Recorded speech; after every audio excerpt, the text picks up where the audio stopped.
Hello, everyone. How are you? It's a wonderful day. It's Wednesday. Ice and snow is melting a bit. Yeah. Before I leave to work, we're going to go through this 15-minute video real quick. You know what I mean? Now, this is on the family black sheep. The experience of the black sheep. I can relate. I'm sure there's many others that can relate as well in your family. If you were turned indeed into the black sheep, I'm here to unpack that with you. Now, if this doesn't apply, let's simply let it fly and go right past my video and have a wonderful day. What's up? You understand? But to those that could benefit off this, we finna go through this, y'all, together. You know what I'm saying? You're not alone. So don't think you're alone. Don't even think, feel you're alone. No, you are not alone. Okay?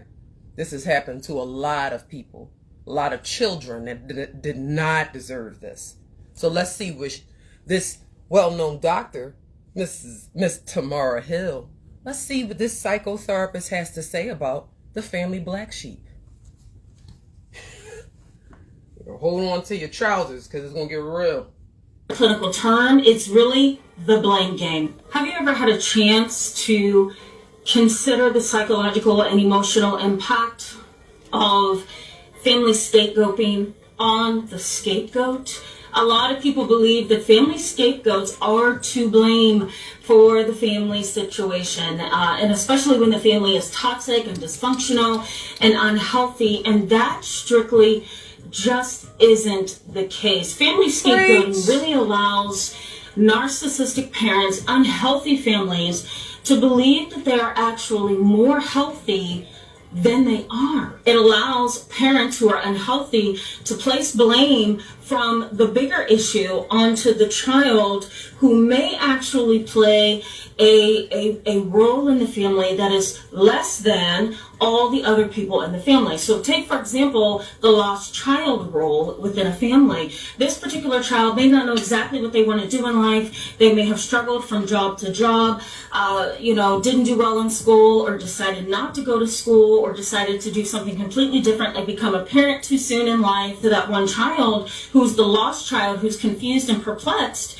and appears by all appearances to be the problem. So in today's video, I'm going to highlight something that has been defined as and labeled scapegoating syndrome. But before we jump in, let me briefly introduce myself in case you're new to my channel. My name is Tamara. I'm internationally and I'm board certified in trauma therapy. I'm licensed in mental health. I specialize in treating children, teens, and families, as well as adults who are dealing with trauma for many, many years, 14 years, and now I'm doing this in my private practice. Let's jump in. At the beginning of the video, I made a statement that I think is really important for us to carry throughout the video, which is that the scapegoating that happens within a narcissistic family context, where there's a narcissistic mother, there's a narcissistic father, the children are really appearing to the outside world to be high functioning, and there may be one child who is struggling. A family that is structured in this way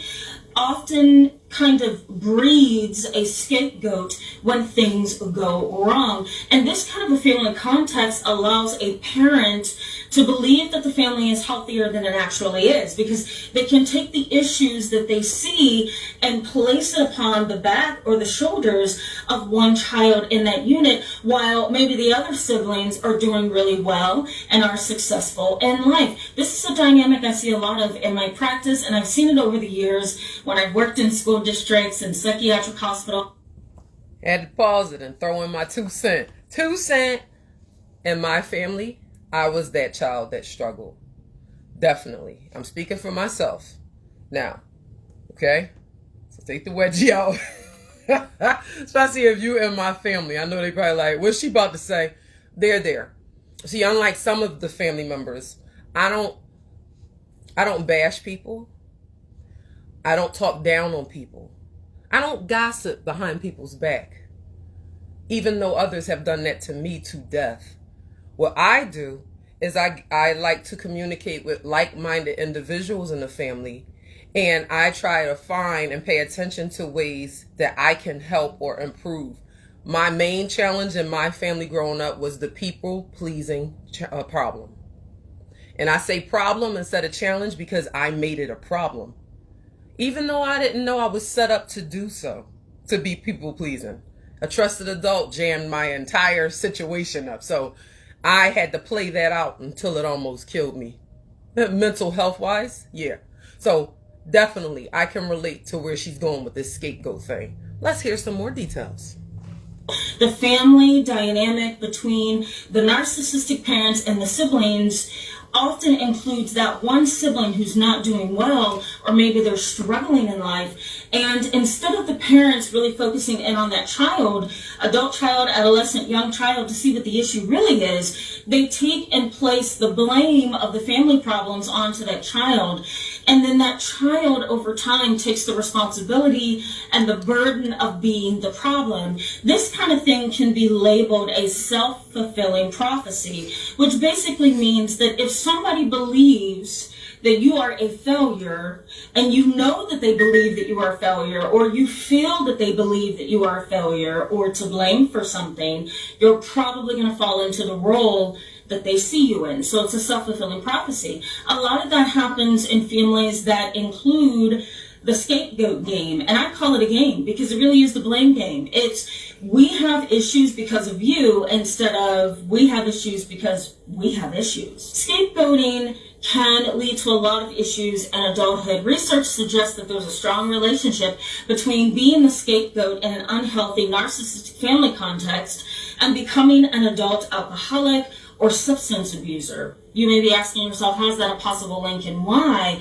Some people are probably like, yep, that makes sense. Let me talk to those of you who are finding that connection hard to believe. If you grow up in a family where all the blame is placed on you and you feel that energy constantly penetrating your life, right, by people in your family that are supposed to love you and care for you, you're probably going to seek outside of that family context for comfort, support, and love. And so that often entails early sexual experiences, becoming a parent too young, doing risky and irresponsible things, never maturing, right? Still trying to be a child as an adult. Oh my God, I had to come in on that one. Definitely. Oh, hello, James. Good morning. Well, it's morning here where I am. Welcome, love. Definitely that adult and they're behaving like a child. Oh my God. First of all, I'm going to admit something from jump.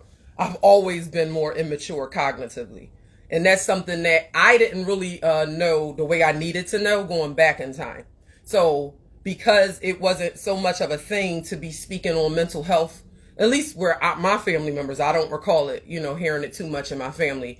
There wasn't a thing. So that forced everyone to make up their own opinions about what the behavior was they're looking at, which it was harsh. Oh, you being a hoe. Oh, you being retarded. Oh, you being stupid. See, I grew up with those type of names being pushed upon me. So I was immature. However, I was not a hoe. This is the challenge that I've had my entire life, because when they would call me that, I believed it. I believed it. Especially with the examples that was all around me. And then I was the oldest of all my siblings. And I learned very quickly, in social settings with some of my cousins that was my age or older, some of my peers that were my age and older. I knew I was behind. The certain things they were talking about, engaging in. First of all, I didn't have a clue what it was about. I just knew it looked familiar because, like I told y'all in other videos, a trusted adult had me around that person, had me around them, and they would engage in sexual behavior. They would have intercourse. I was able to see that. Drugs were being done. I was able to see that. And I was what 5, 6, 7 different times I can recall back. I remember things at 5, actually. So because of that, when I would get around my peers, a lot of times I would lie to fit in. I didn't know how to fit in, really. I was very unique already just because of the fact I was severely, highly sensitive and intuitive as a kid. I just didn't know it. But I was consistently, oh God, overwhelmed emotionally. And I didn't know, because I didn't know I was a Sigma empath either. So I'm picking up other people's feelings. So say, for instance, someone's around me and they're putting on a strong face, but they're emotionally completely compromised. Like White House is coming down. They're seconds from crying or screaming even, but they got a smile on their face and things like that.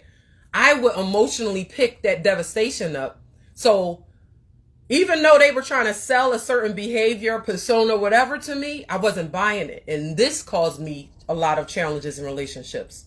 One of my most close relationships, actually, I would pick up that she was constantly compromised. But what would come out her mouth was the opposite. And that triggered her. And believe it or not, I pushed her away because I was picking up that she was compromised and she wasn't willing to admit it. But it was a control aspect in that relationship. So it was trauma bonds that needed to be broken I didn't know about. But when it comes to a lot of adults that are behaving like kids, it's a lot of that going on in the world, and definitely in my family. A lot of the adults tend to struggle just within the world, especially if you come from poverty or early pregnancy or alcoholism. That is definitely a thing where the parents want to still hold on to their childhood when they're supposed to raise their children. It's a lot of parents that will create a way to have both. And now realistically, we know you can't have both. You got to pick. One is going to be more neglected. And which one do you think that was? The family or the fun street life? The family gets neglected because most adults will pick their fun over their family, especially if they're mentally unhealthy. I just wanted to add that in there. They also include drinking alcohol and using drugs, right? And we all know that addiction is really hard to kick because it impacts the reward centers of the brain. Preach. Meaning we get a social, emotional, and sometimes psychological reward for engaging in drinking behaviors and also engaging in using substances. Right. So it's really easy to say, you know what, I think I'm going to go over to Billy's house tomorrow night and have me a couple of drinks and smoke some marijuana. That behavior can become a pattern over time, which then causes even bigger problems. And so now we've got a substance abuser on top of being the family scapegoat. Here's what's interesting about this dynamic. Now, you, let's say, for example, have become really attached to substances because it feeds a part of you that you've always needed filled. Right? So your family starts seeing drug behavior. You start spending too much money on marijuana. You're constantly outside smoking marijuana. You're constantly defending your use of it. You're constantly using it to help you feel better. Yes. Medicinal purposes, right? You're constantly defending your need for it and becoming defensive with other people who have concerns. That same thing can happen with alcohol as well. So what does that unstable, dysfunctional family do to you? Well, they push you even further into the scapegoat role, right? Because now they have a reason to believe you are the problem because you grabbed a hold of, for lack of a better example, drugs and substances, and now they have a reason to say you're the problem. I really feel that this is what happened to the trusted adult that influenced me so poorly.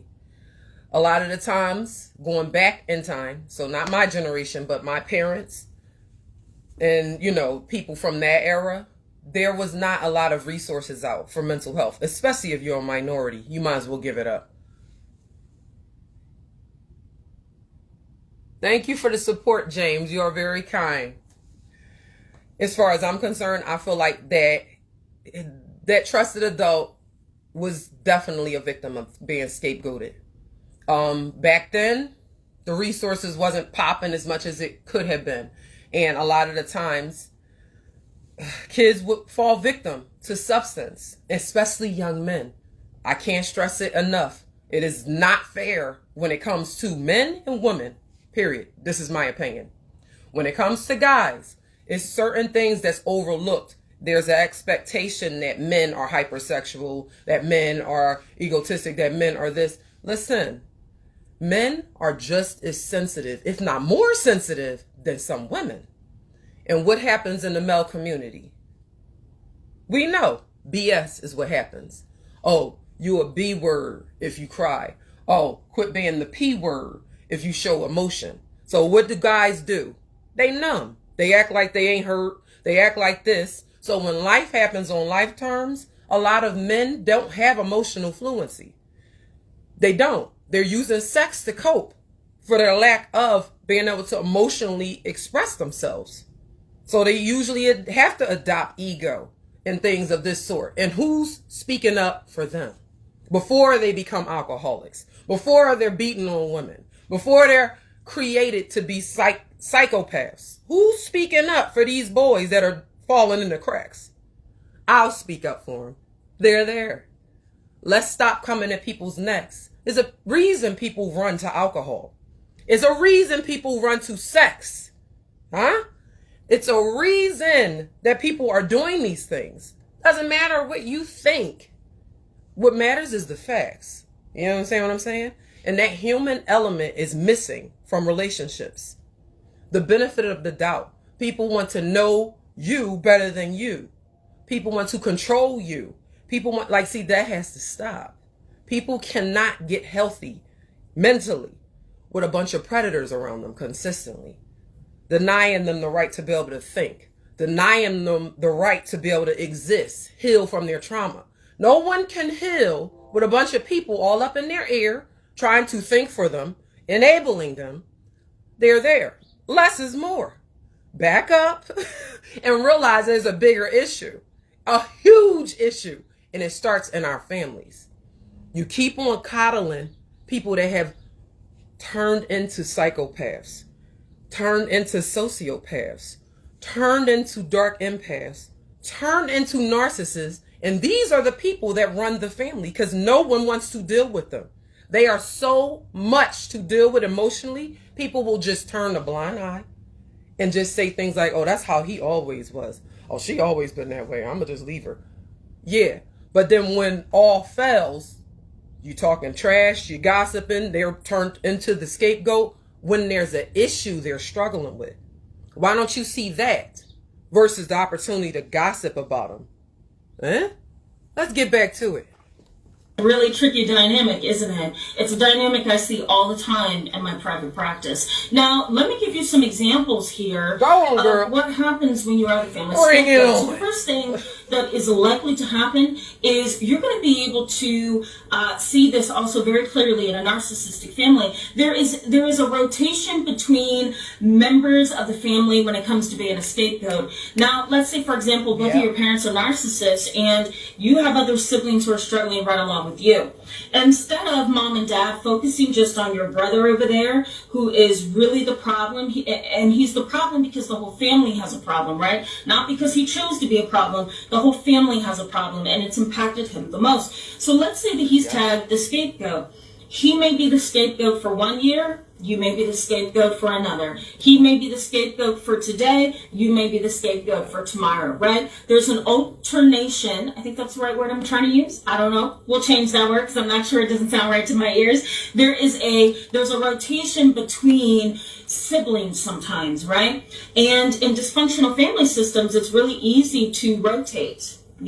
Rotate between the siblings. You're the scapegoat on Monday. You're the scapegoat on Tuesday. Yep. The next thing is there's going to be accusations of you being the troublemaker within the family. It's just a dynamic that's likely to happen anytime you're labeled. Again, that has happened to me. The person that was trying to, the trusted adult that wanted to get close to my mother at the time,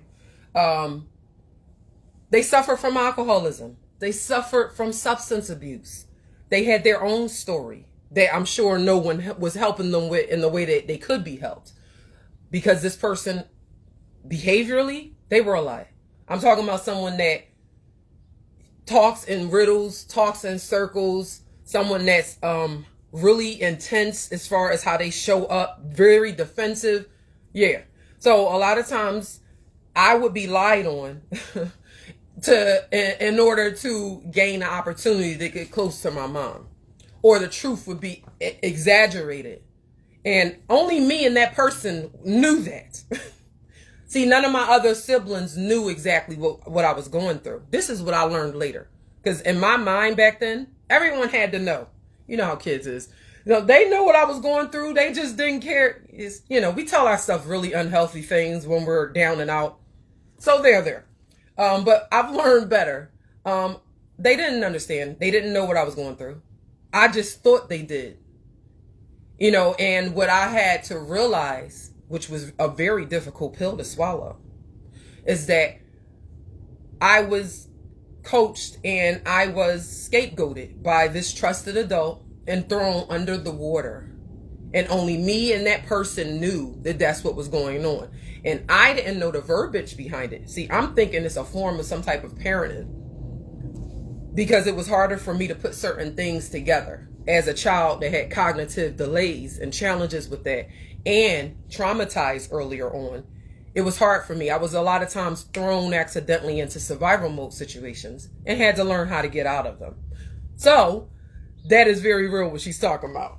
Scapegoat, you're probably going to be labeled the troublemaker. And that's not a label that can be on you one day and be off the next day. Even if you're being rotated within a family system, right? One day you're the scapegoat, the next day it's your cousin or your brother or your sister.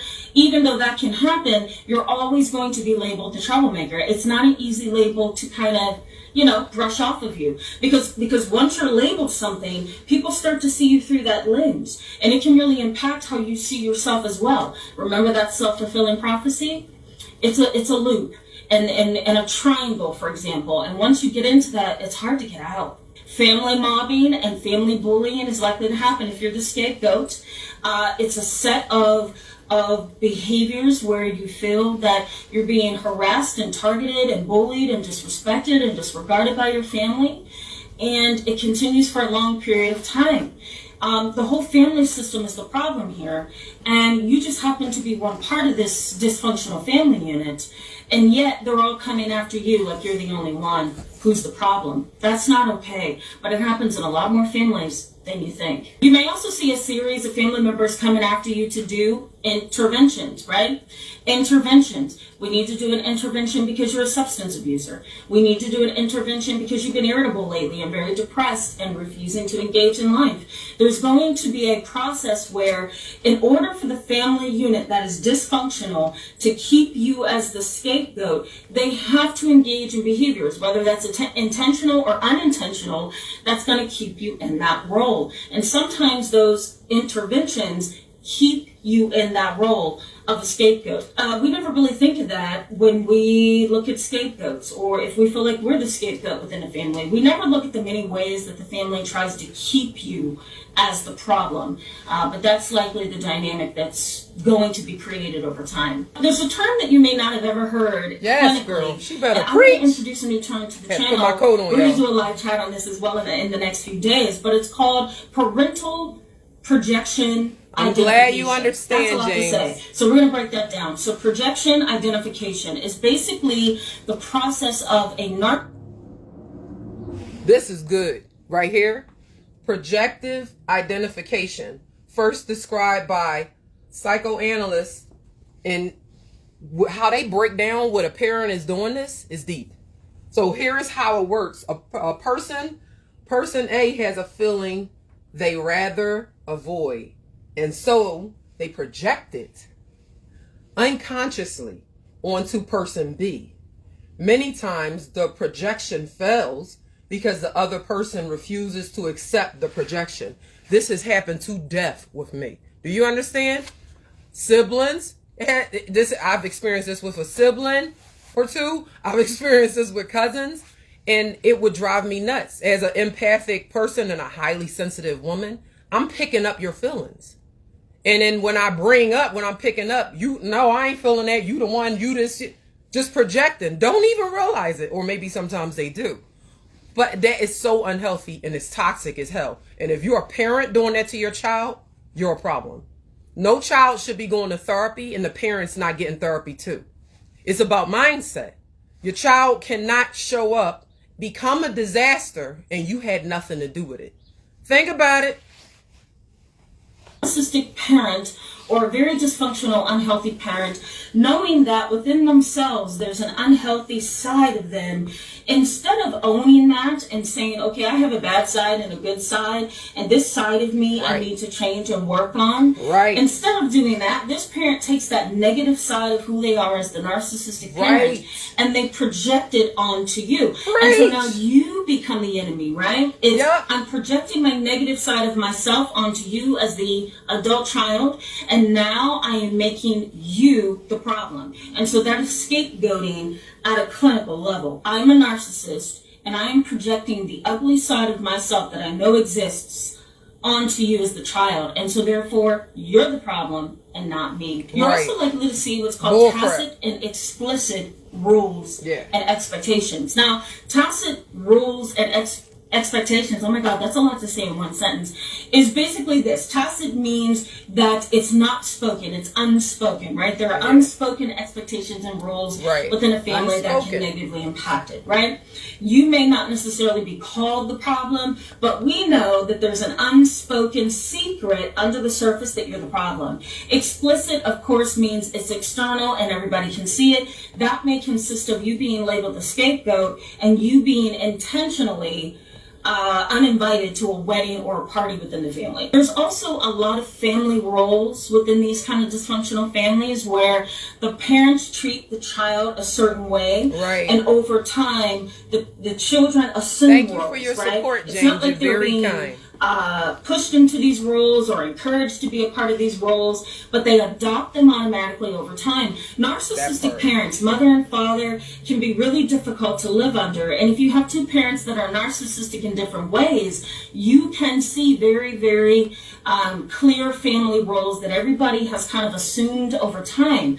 So an example of a family role would be the scapegoat, the lost child that I mentioned earlier, the hero, the one that rescues everyone and does all the wonderful things within the family. That's also me, the hero child. One, the dominant one, the controller, the mascot or the family clown who thinks everything's a joke. That was me as well. And tries to be the most lighthearted one of the group. These roles are assumed over time, and they're very dysfunctional. They're not healthy at all. You're also likely to see parentification and parental alienation. That's a lot to say as well. Parentification is you become the parent, right? And you're the sibling, or you're the child, and you become the parent role. This is also something that happened to me.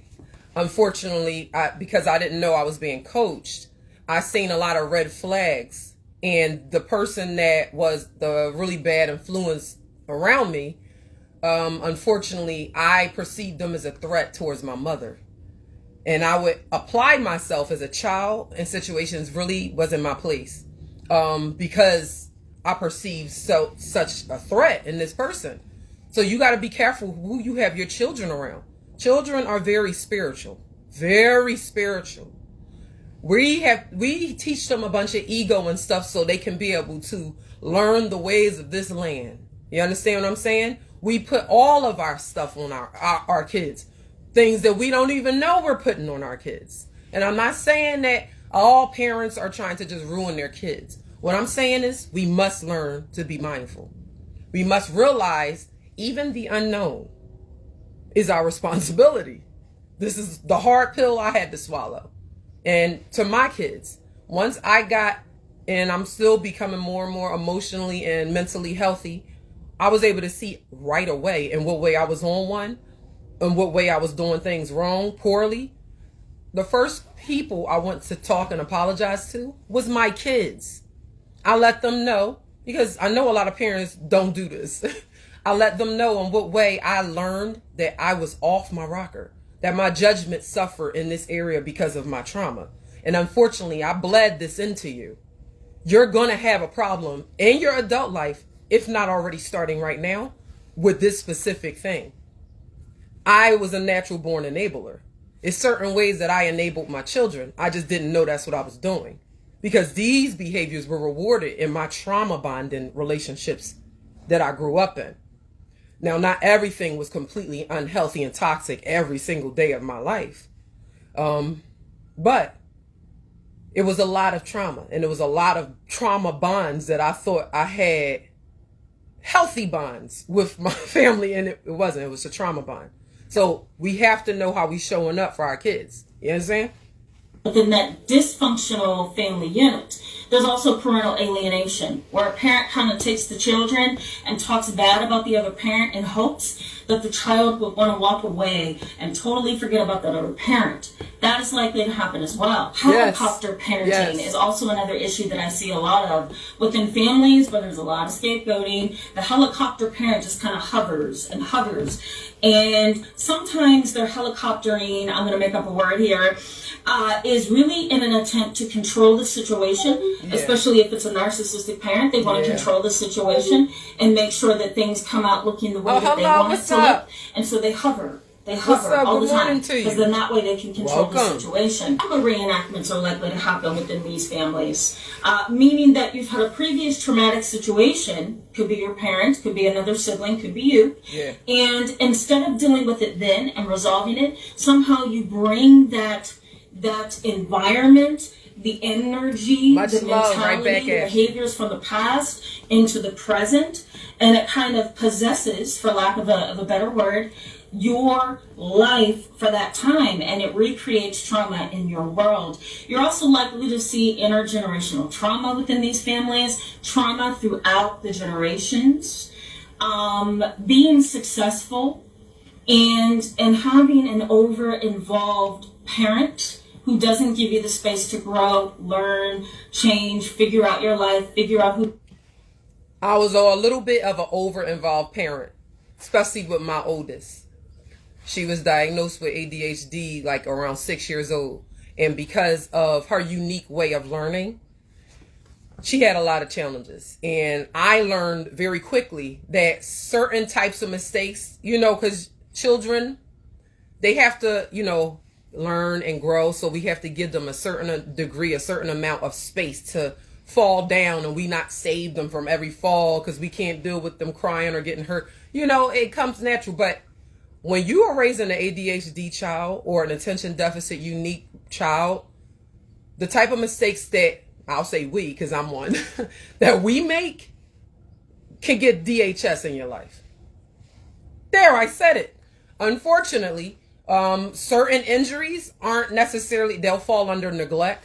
They'll fall under abuse, and so I would kind of, I guess you can say, like helicopter parent her, even though I really didn't want to do that. But I was so scared to lose my kids to the system because it started becoming a bit of an issue. And it was other influences, no doubt. That's why I have so many regrets with certain people I let be around my children, because the influence was there. And even though people will say, listen, you worried about what I'm doing, they kids, they see it on TV, they friends doing it. Listen, when you're a person like an aunt, an uncle, a cousin, an older cousin, and you're behaving like a Jezebel, sexually inappropriate jokes around kids, that seeps in. Even if that's the best that you can show up with to bond with your niece and nephew or your whatever, it's still inappropriate. It influences the children in a certain way to think, oh, it's okay to joke around like this. And then if you're an older age, you kind of teach them indirectly to not respect you because you're playing with them on their level. You're not giving them something of substance to respect. So why should they respect you? They're going to look at you as their equal, their friend, no doubt.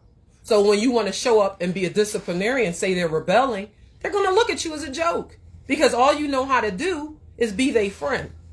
And when and don't let you have challenges with like abuse and aggression, then you mistake fear for respect. That's another issue. Come on, we gotta get healthy, yo.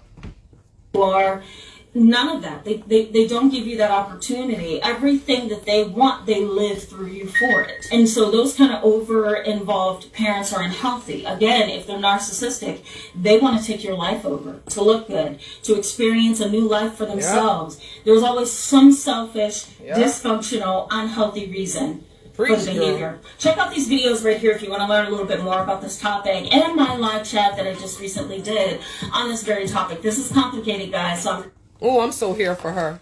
I will watch this woman until I'm in the grave. You understand?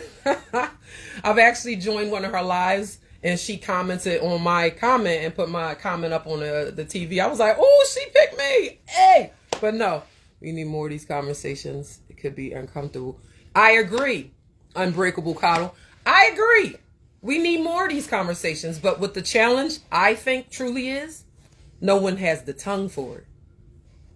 If you think about it, going back in time, like my parents and my parents' parents, they have been conditioned and trained to, if certain things are disrespectful. You got to remember, we come from oppression. Nothing about fairness do we come from when people of color. So the further back you go to our mothers, our grandparents, it's going to get worse mental health wise. That's the first challenge. And notice I said challenge and not problem. So what we want to do is learn emotional fluency immediately. The first thing to do is deal with us. Improve the self. Unpack what we probably running from. Once you can unpack that, no one can bring it up and it's triggering you. It's pulling up feelings you don't know how to work through. You're irate. Now you're ready to fight. See, that's all because you running. Quit creating so many alter egos to fit in with people that probably don't even like you in the first place. And start addressing your actual authentic self that probably has tremendous emotional damage. Once we start unpacking ourselves, other people become transparent. You don't have to wonder anymore. The more awareness you have self-wise, the more aware you become with other people. That's the first thing I truly believe. It'll be the first thing that we can do to start being able to communicate in a way where we can hear each other, because that's the second problem. We don't hear it. Soon as we get offended, now you might as well say the ears done sealed up. Ain't nobody trying to hear nothing. Now you in your feelings. Now you're defensive. Now is a room full of people trying to talk that's defensive. That's not going to work either. So it's so much. Yes, baby, a lot of us are in denial. I was in denial, but I was in an ignorant denial. I lacked the knowledge and the education because of, like I said, I was controlled with guilt. I was controlled easily with fear. So anyone, whether it was a friend or family member, if they knew I loved them, whether they dig this injury in me or not, I stutter sometimes. That is an injury, no doubt, that I have. I was able to be controlled with fear, with guilt, almost instantly. And I would get severely anxious and then, fear that, I would be unworthy of love if I didn't cooperate or cope or, whatever it was I thought that I needed to do with that person, creating that guilt that I was experiencing. If I would have known what I know now, I would have done this work eons ago and spared myself almost 2 deaths. I almost died twice, mismanaging my flight or fight system. Fight, flight, or freeze. Totally mismanaging it. Had no clue what I was doing. Girl, listen. Hot mess was what I was. You understand? And even now, when I have to grieve, I get worked up into a panic. But now I have skill set where I know how to work myself down and manage those feelings. But for so long, I was so intimidated by my abuser. A lot of the times he would intimidate me by walking up on my personal space, face to face. I would get headbutts. It was a lot of intimidation and I would just be scared just standing there. So I learned to just get stuck in my fear.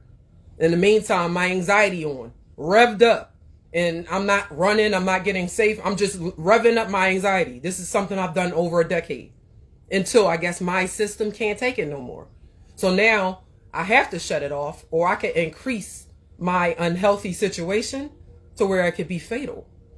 It is so important to pick you and not to stay stuck living on those terms of fear and trauma. We don't deserve that. We done been through too much and still going through stuff. The least we can do is get ourselves healthy. All up in here. All up in here. That way we can have a fighting chance. You understand what I'm saying? Because it's not going, I don't believe it's going to get worse before it get better. That's just what I think to be very true.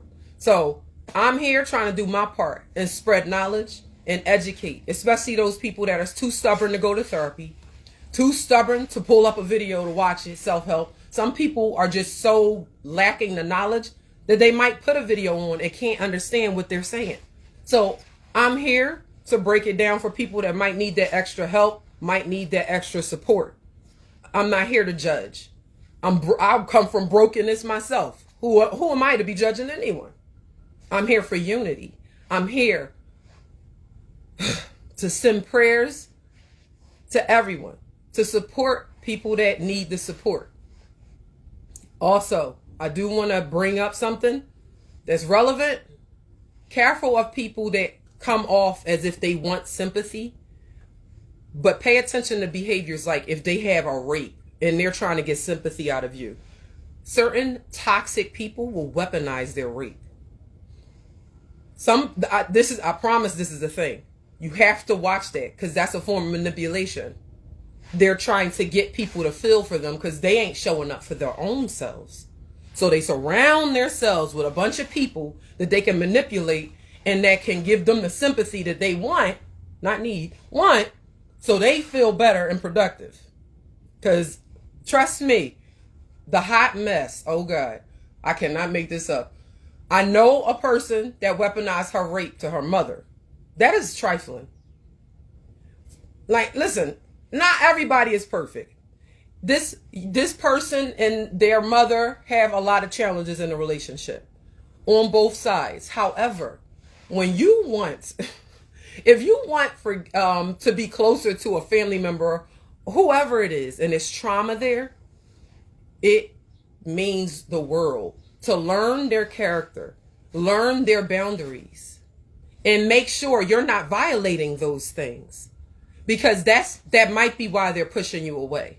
If they're a person that doesn't like guns and you come into their house with guns.